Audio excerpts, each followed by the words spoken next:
പുതിയൊരു വീഡിയോയിലേക്ക് സ്വാഗതം. അടുത്തൊരു വാർത്ത പഞ്ചാബിൻ്റെ താരമായിട്ടുള്ള അഭിഷേക് സിംഗുമായി ബന്ധപ്പെട്ട ഒരു അപ്ഡേറ്റ് ആണ്. കഴിഞ്ഞ സീസണിൽ പഞ്ചാബിന് വേണ്ടി മികച്ച പ്രകടനം കാഴ്ചവെച്ചിട്ടുള്ള ഒരു താരമാണ് അഭിഷേക് സിംഗ്. കഴിഞ്ഞ സീസണിൽ പഞ്ചാബിന് വേണ്ടി 22 മത്സരങ്ങളായിരുന്നു അഭിഷേക് കളിച്ചിരുന്നത്. അഭിഷേക് സിംഗിനെ ടീമിലേക്ക് എത്തിക്കാൻ കേരള ബ്ലാസ്റ്റേഴ്സ് ഉൾപ്പെടെയുള്ള ചില ISL ടീമുകൾക്ക് താല്പര്യമുണ്ട് എന്ന റൂമറുകളെല്ലാം പുറത്തു വന്നിരുന്നു. എന്നാൽ അഭിഷേക് സിംഗ് കേരള ബ്ലാസ്റ്റേഴ്സിലേക്ക് വരാനുള്ള ചാൻസ് എല്ലാം വളരെ കുറവ് തന്നെയാണ്. നിലവിൽ ഈ ഒരു താരത്തിനെ ടീമിലേക്ക് എത്തിക്കാൻ ശ്രമിക്കുന്നത് 2 ISL ടീമുകളാണ്. ഈസ്റ്റ് ബംഗാളിനും അതുപോലെ തന്നെ മോഹൻ ബഗാൻ സൂപ്പർ ജയൻസിനും അഭിഷേക് സിംഗിനെ ടീമിലേക്ക് എത്തിക്കാൻ താല്പര്യമുണ്ട്. മാത്രമല്ല ഈസ്റ്റ് ബംഗാൾ ആവട്ടെ അഭിഷേക് സിംഗിനെ ടീമിലേക്ക് എത്തിക്കാൻ വലിയൊരു തുക മുടക്കാൻ തന്നെ തയ്യാറുമാണ്.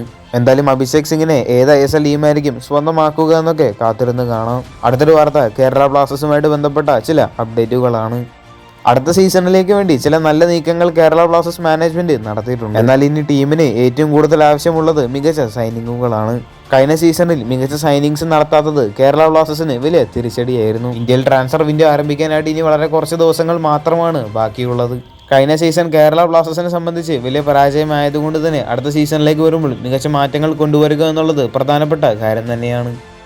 നേരത്തെ പറഞ്ഞതുപോലെ തന്നെ അടുത്ത സീസണിലേക്ക് വേണ്ടി commercial revenue managing performance analyst തുടങ്ങിയ സ്റ്റാഫുകളെ എത്തിച്ചിട്ടുണ്ട്.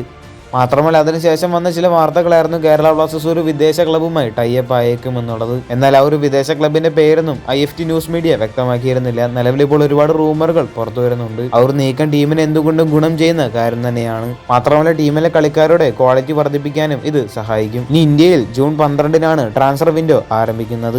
ഈ ട്രാൻസ്ഫർ വിൻഡോ കേരള ബ്ലാസ്റ്റേഴ്സിനെ സംബന്ധിച്ച് നിർണായകം തന്നെയായിരിക്കും. എന്തായാലും പുതിയ സൈനിങ്ങുമായി ബന്ധപ്പെട്ട കൂടുതൽ അപ്ഡേറ്റുകൾ ലഭിക്കുകയാണെങ്കിൽ തീർച്ചയായിട്ടും വീഡിയോ ചെയ്യുന്നതായിരിക്കും. കൂടുതൽ ISLുമായിട്ടും കേരള ബ്ലാസ്റ്റേഴ്സുമായിട്ട് ബന്ധപ്പെട്ട വാർത്തകൾ അറിഞ്ഞായിട്ട് ചാനൽ സബ്സ്ക്രൈബ് ചെയ്യുക. അടുത്തുള്ള ബെല്ലൈക്കൺ ഓൾ ഓപ്ഷൻ ചെയ്യാൻ മറക്കരുത്. അടുത്തൊരു വീഡിയോ ആയിട്ട് നമുക്ക് വീണ്ടും കാണാം.